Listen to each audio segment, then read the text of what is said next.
What's going on, family, and welcome back to the channel. It's Dragon Canoe here. Just want to shout out everyone supporting the channel, the new folks and those who've been rocking with me. We back at it again, man. What can I say? We're just doing what we do best. We're just staying in check, searching for the Melchizedek. We're talking lost tribes and promised lands, the seed of Abraham, Isaac, and Jacob. Today we're going to get a Tecumseh refresher. I feel like it's time. We got to revisit this one, man. This is a very powerful ancestor, one of the more recent descriptions of what we could consider a prophet. Let me know what you think. Leave a note in the comments. Here's another one. Let's get it. The words of Jeremiah the son of Hilkiah, of the priests that were in Anathoth in the land of Benjamin, to whom the word of the Lord came in the days of Josiah the son of Amon, king of Judah, in the 13th year of his reign. It came also in the days of Jehoiakim the son of Josiah, king of Judah, unto the end of the 11th year of Zedekiah the son of Josiah, king of Judah, unto the carrying away of Jerusalem captive in the 5th month. Then the word of the Lord came unto me, saying, Before I formed thee in the belly, I knew thee. And before thou camest forth out of the womb, I sanctified thee, and I ordained thee a prophet unto the nations. Then said I, Ah, Lord God, behold, I cannot speak, for I am a child. But the Lord said unto me, Say not, I am a child, for thou shalt go to all that I shall send thee, and whatsoever I command thee thou shalt speak. Be not afraid of their faces, for I am with thee to deliver thee, saith the Lord. Then the Lord put forth his hand and touched my mouth. And the Lord said unto me, Behold, I have put my words in thy mouth. See, I have this day set thee over the nations and over the kingdoms, to root out and to pull down and to destroy and to throw down, to build and to plant. Moreover, the word of the Lord came unto me, saying, Jeremiah, what seest thou? And I said, I see a rod of an almond tree. Then said the Lord unto me, Thou hast well seen, for I will hasten my word to perform it. And the word of the Lord came unto me the second time, saying, What seest thou? And I said, I see a seething pot, and the face thereof is toward the north. Then the Lord said unto me, Out of the north an evil shall break forth upon all the inhabitants of the land. For lo, I will call all the families of the kingdoms of the north, saith the Lord, and they shall come, and they shall set every one his throne at the entering of the gates of Jerusalem, and against all the walls thereof round about, and against all the cities of Judah. And I will utter my judgments against them, touching all their wickedness, who have forsaken me, and have burned incense unto other gods, and worshipped the works of their own hands. Thou therefore gird up thy loins, and arise, and speak unto them all that I command thee. Be not dismayed at their faces, lest I confound thee before them. For behold, I have made thee this day a defenced city, and an iron pillar, and brazen walls against the whole land, against the kings of Judah, against the princes thereof, against the priests thereof, and against the people of the land. And they shall fight against thee, but they shall not prevail against thee. For I am with thee, saith the Lord, to deliver thee. It is hardly worthwhile for me to discuss the common origin of the North American Indians. The theory, which has had many supporters since the days of William Penn, that they descended from Yasharala because of the prevalence among them of similar customs, has given way to a more scientific method of determining their place in the human family by an investigation of their racial traits and language. That the red men of America should be descendants of the Israelites seems to us an impossibility, and it is absurd to contend that a colored race could descend from a purely white race. So they say. The Great Spirit, the giver of life, our Creator, and that all pay Him homage and in their way worship Him. They have no idols. In their council houses they sometimes have representations of animals cut in relief on posts of their houses, but they represent only certain divisions of the tribe, as that of the Turtle Clan. If we could suppose that the absence of idolatry was because they had descended from the Jews, We should expect to find with them some sentiment of dislike to idol worship, but we perceive no such thing. They have no impressions about idols, either for or against them. They sometimes pay religious adoration to the sun, to the elements, or to a mysterious production of nature, such, for instance, as the curious salt spring on Solomon River. But the idea never enters into their heads that matter which is completely under their control is to be worshipped. Reverend Isaac McCoy, The History of Baptist Indian Missions. So this is what he gathered from observing the Indians. The following list was given me by Deshane, and while it may be correct, I am not convinced that it is absolutely so, but there is very little error in it, if any. So there's 12 tribes, or 12 animals in this case of the Shawnee Indians. We're just connecting the dots here. We're talking descended from Israel, a colored race. We're going to get into it today. The Shawnee or Shawnee were one of the most important of the Algonquian tribes. Their most noted chief was the great Tecumseh. The meaning of the name is doubtful.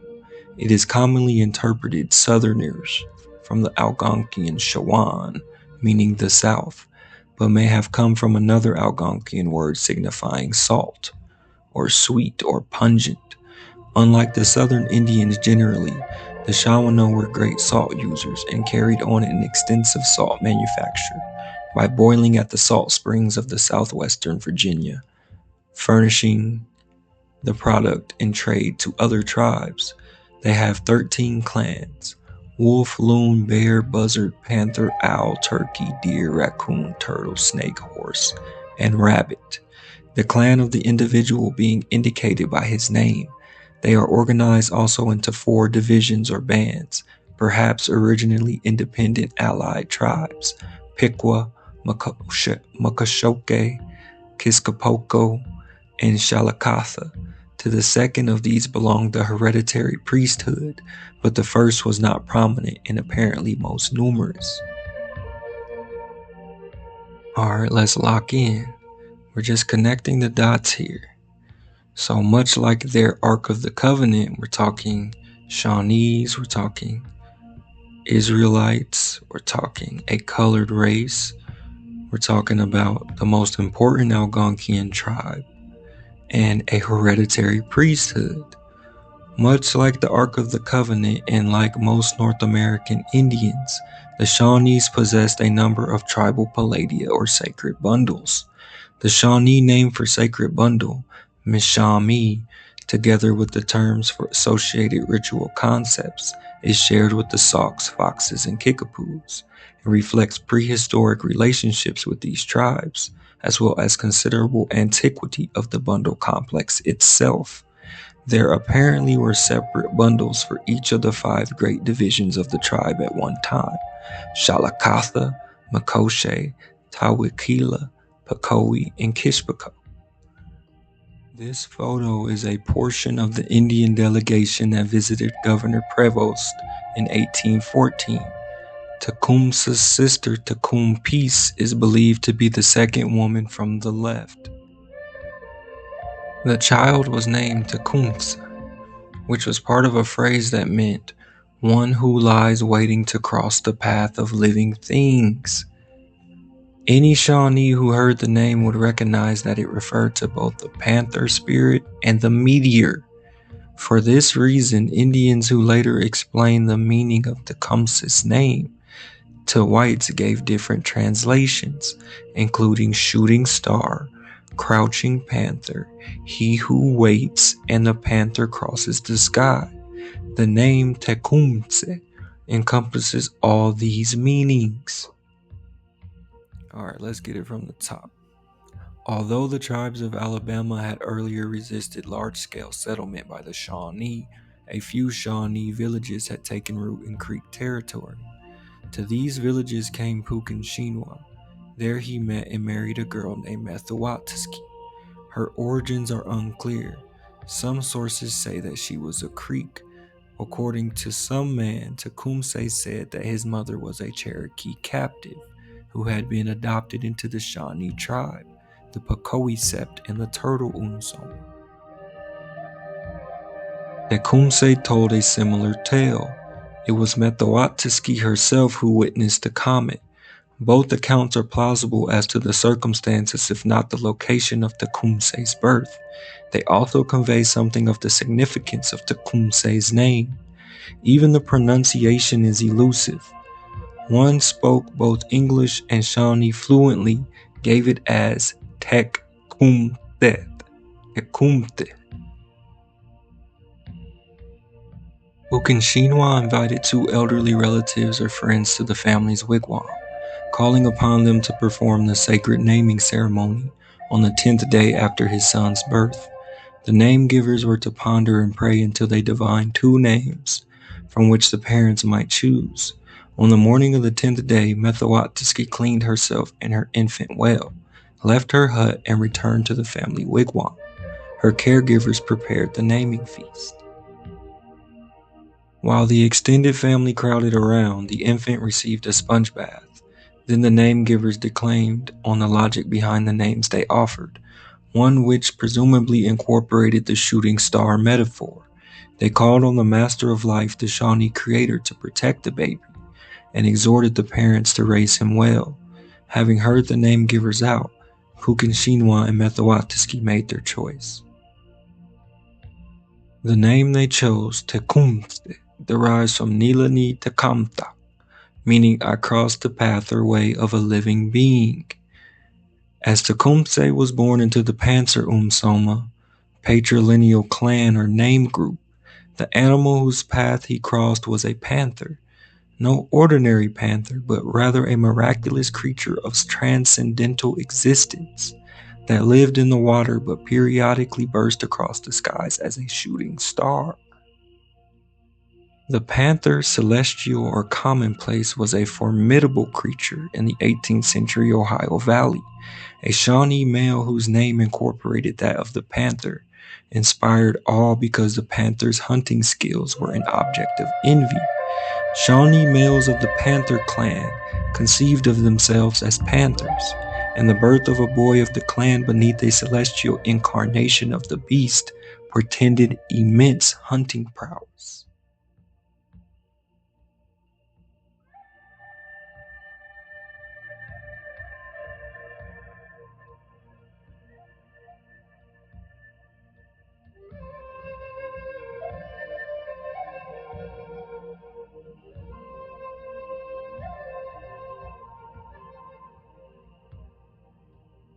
And we're back. Dragon canoe in a building. We're talking nouns. In this instance, we're not talking malak, angel, messenger, or dragon. We're talking prester. For those of you who are new or don't know, meaning to kindle or inflame. Prester. Prester. A meteor thrown from the clouds with such violence that by collision it is set on fire. So take this into account when we're listening to the Tecumseh drop. A prester is a meteor. A meteor is also conceptualized by the Shawnees as a great crouching panther, hence the name of the great 19th century chief Tecumseh. Referring to this concept is sometimes translated as crouching panther and sometimes shooting star. While the sun and moon are sometimes mentioned in prayers by the Shawnees, the stars are thought to have special powers. Meteors, crouching panthers, shooting stars, special powers. Like the thunderbirds, who may be directly appealed to for rain, the stars may also be addressed. Each of the 48 stars in the American flag has a Shawnee name. The Indians accepted the stars as witnesses to their treaty of peace with the whites. Subsequently, when the whites were going to fight, the stars came down to advise the Indians. Alright, let's dig deeper. So each of the 48 stars in the American flag has a Shawnee name. Remember, each of the 48 stars, the stars coming down to advise the Indians, special powers, crouching panthers, meteors, presters, In this case, we're talking Chief Tecumseh, a prester, a meteor thrown from the clouds with such violence as by collision it is set on fire. In this case, a star was born, O Jacob. While Christianity was taking hold of the mixed blood elite, eager to get ahead in the world, the old beliefs still captivated everyone else. Many were disturbed by the modern ideas that seemed to be rushing into the nation like an ill wind. Practically everyone shook with the frightening news of the Cherokee couple who'd taken shelter in an abandoned Georgia cabin, and there had seen a vision that lit up the nation. One night they'd been jolted awake by thunder and lightning, but when they went to the window they found, instead of rain falling from the clouds, hundreds of Indians in war paint galloping across the night sky on black horses and pounding war drums. These Indians were shouting themselves hoarse, saying that the Great Spirit was enraged because the Cherokees had let the whites overrun their country and change its ways. So began the Ghost Dance movement. If the missionaries were pulling the nation one way, the Ghost Dance movement was yanking it back. It drew on loss and longing to rouse the bygone spirit of the Cherokee, to cast off all things white. It had many seers, but one above all, a one-eyed Shawnee dubbed the prophet. His blind eye revealed an inward vision of a land cleansed of marauding whites and restored as the paradise of the Great Spirit. So if this is new information to you, I strongly recommend to go back and revisit episodes 25 through 30. Because in this episode, I'm not even really getting into Tecumseh's brother, the powers of the Shawnees and their migrations. There's a lot more to it. I'm just giving you the Tecumseh drop. We're just connecting the dots, staying in check, searching for the Melchizedek. Such a vision would not have been nearly so captivating if the prophet hadn't had a powerful brother, the Shawnee chief Tecumseh. To make it real, nearly godlike, Tecumseh had a giant-sized personality that made other chiefs seem puny. Tecumseh was about 6 feet high, straight with large fine feathers and altogether a daring, bold-looking fellow. One American captain described him. Tecumseh was determined to win back Indian land. To do it, he sought to fulfill Dragging Canoe's dream of uniting all the Indian tribes into a single confederation to take on the Americans in the ultimate conflict, a kind of Indian Armageddon. So take into account, there's a lot of moving parts right now. Pretty much Tecumseh's in the mode of trying to bring all the tribes together to go against the enemies. But most of the tribes don't want to rock with Tecumseh. They reject his prophecy. Until one day, Tecumseh stomps down every house in Tuckabatchee town. Thus comes the legend. The Ridge met him in September 1811 at the Creek capital Tuckabatchee on the banks of the Tallapoosa. The Ridge had arrived quietly with his men when Tecumseh marched in like a Roman emperor as part of a grand procession of 40 foot soldiers, all of them dressed for war, with silver bands about the biceps, circles of fire around the eyes, streaks of blood red down the chest, their hair plaited in long black strands. Tecumseh himself bore a pair of tall crane feathers, one white and one a dazzling vermilion. If that weren't awesome enough, a comet appeared in the sky for several nights, as if to celebrate Tecumseh's arrival.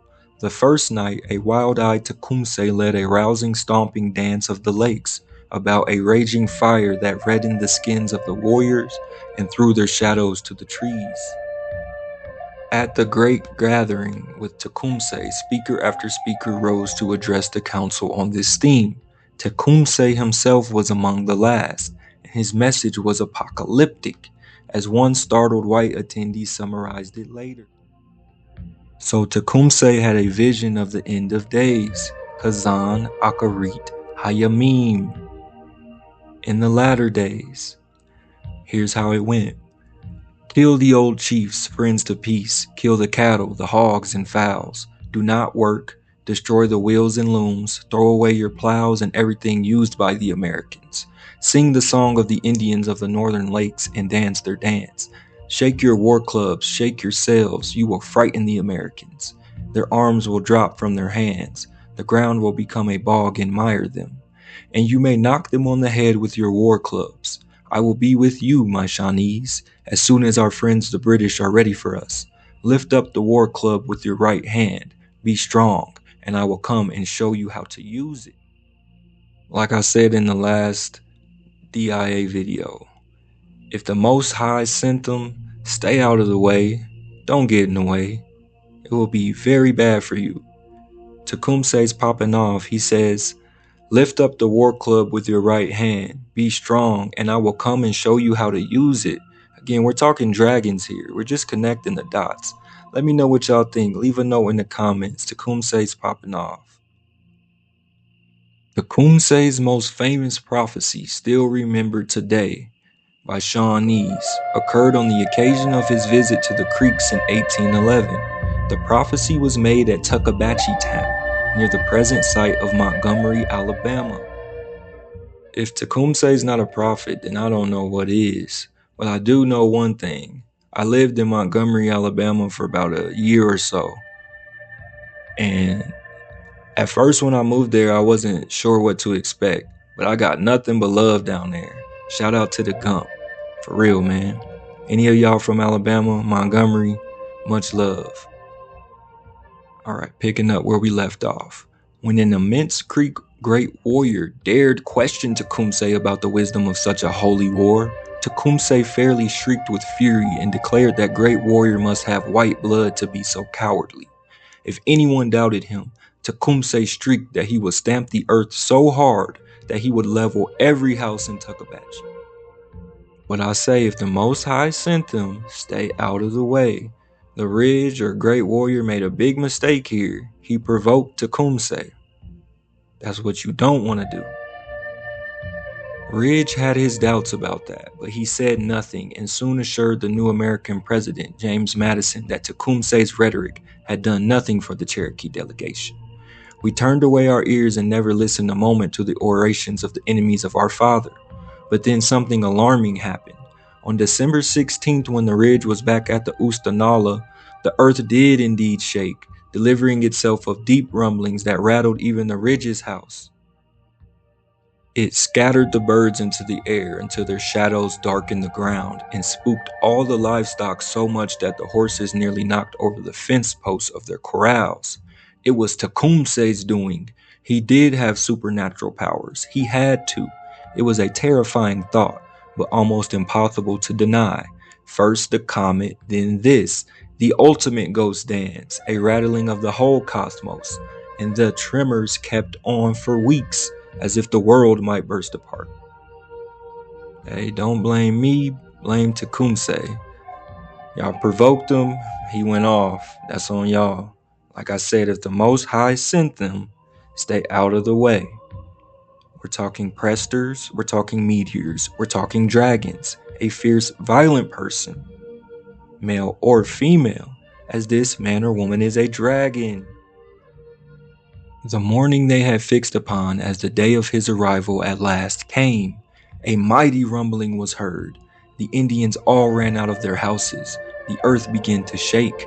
When at last, sure enough, every house in Tuckabatchee was shaken down. The exclamation was in every mouth. Tecumseh has got to Detroit. The effect was electric. The message he had delivered to the big warrior was believed, and many of the Indians took their rifles and prepared for the war. The reader will not be surprised to learn that an earthquake had produced all this, but he will be doubtless that it should happen on the very day on which Tecumseh arrived at Detroit, and in exact fulfillment of his threat, it was the famous earthquake of the New Madrid on the Mississippi. Like I said, man, you want a deeper understanding, you need to go back to episodes 25 through 30. In my opinion, Tecumseh is responsible for the New Madrid earthquake and the mud flood that occurred afterwards. You let me know what you think and leave a note in the comments. We going in on this one. All the tribes, it seemed, were spoiling for war, all with a common refrain. It was time to rise up. This was 1812, the year for which the famous war with Britain was named, although it actually ran through early 1815, It was not confined to one year, just as it was not confined to one set of antagonists. Life into legend. After nearly 20 years of intermittent work, the German sculptor Ferdinand Petrick completed a larger-than-life, heroically proportioned statue called the Dying Tecumseh. It resides at the Smithsonian American Art Museum. The statue was entirely imaginary in its composition. Any resemblance to the mortal Shawnee leader is coincidental. In 1866, museum goers were enjoined to keep their hands off of it. Hey, they better keep their hands off of it. You seen what Tecumseh did to Tuckabatchee Town. But again, the Smithsonian got all the drop. They trying to divvy up and hide who you are. But today, in this episode, we're going to unpack it. Shout out to the real ones, man. Tecumseh, the life and legend. Let me know what y'all think about this one. Leave a note in the comments. One of our greatest ancestors. One of the ones we could consider a prophet. In more recent times, only maybe 200 years ago, Tecumseh walked this earth, United States, the crouching panther, the transcendental being, one who walks the path. Just let me know what y'all think, man. I'm popping off.